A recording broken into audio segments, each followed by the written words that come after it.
allaha u naxariistay waxaa habeenkii xalayta ahaa magaalada qaahire ee xarunta waddanka masar ku geeriyooday halyey sare faarax wehliya cadow sindiko oo ahaa aabihii isboortiga soomaaliyeed. faarax wehliya cadow sindiko waxa uu dhashay sanadii 1940kii wuxuuna ku dhashay gobolka shabeellada dhexe.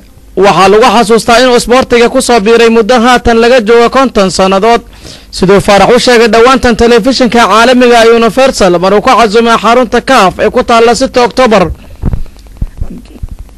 garsoore faarax wehliya cadow sindiko waxaa la xasuustaa inuu ahaa garsoore geesi amarna aan la baqin frimbiga seriga ah taasoo ku kasbaday sidika masab isboorti oo aad u weyn. waxaana lagu xasuusan karaa faarax inuu ahaa ruux Soomaaliyeed ee ugu horeeyay heerka ka gaara taariikhda isboortiga Soomaaliyeed.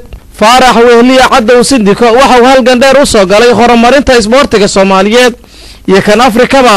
faarax waxa uu jagooyinkii hore u soo qabtay waxaa ka mid ah gudoomiyaha xiriirka Soomaaliyeed ee kubadda cagta, madaxa garsoorka qaaradda Afrika.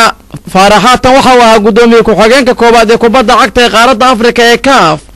faarax waxa kale lagu xasuustaa inuu isku soo dabaridi jiray isboortiga Soomaaliyeed xilli waddanka Soomaaliya aysan ka jirin dawlad dhexe ee calanka Soomaaliyana uu yilay ciidda dhexdeeda.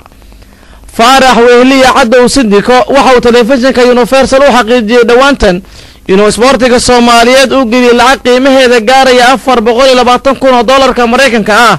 xilli aan kula sheekaystay xarunta kaaf waxauna yidhi $420,000 waxaan ku baxshay xiriirka kubadda cagta oo aniga jeebkayga 1992 ilaa 1999 intaysan FIFA bilaabin 8 sano ayaa bixinay xoolaha.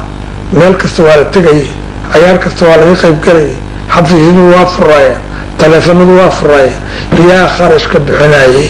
marka $420,000 meesha faarax wehliya cadow sindiko waxa uu shacbiga Soomaaliyeed ugu tagay magac dheer isagoo muddo dheer kor u hayay calanka jamhuuriyadda Soomaaliyeed. waxaana had jeer faarax ku dadaali jiray inuusan ka maqnaan calanka Soomaaliya. xiriirka caalamiga iyadoo dhawaanna si weyn ugu soo qayb qaatay koobkii qaaradda Afrika ee ka dhacay waddanka Ghana. allaha u naxariistay faarax wehliya cadow sindiko waxaa la xasuustaa inuu ifka ugu tagay 11 caruur iyo 4 xaas. allaha u naxariistay faarax wehliya cadow sindiko waxaa lagu aasi doonaa magaalada Muqdisho masaajidka Xaaji Dalfac ee ka soo horjeeda hotelka Ramadaan ee magaalada Muqdisho. mahad carab oo cali telefishinka Universal Al Qaahira.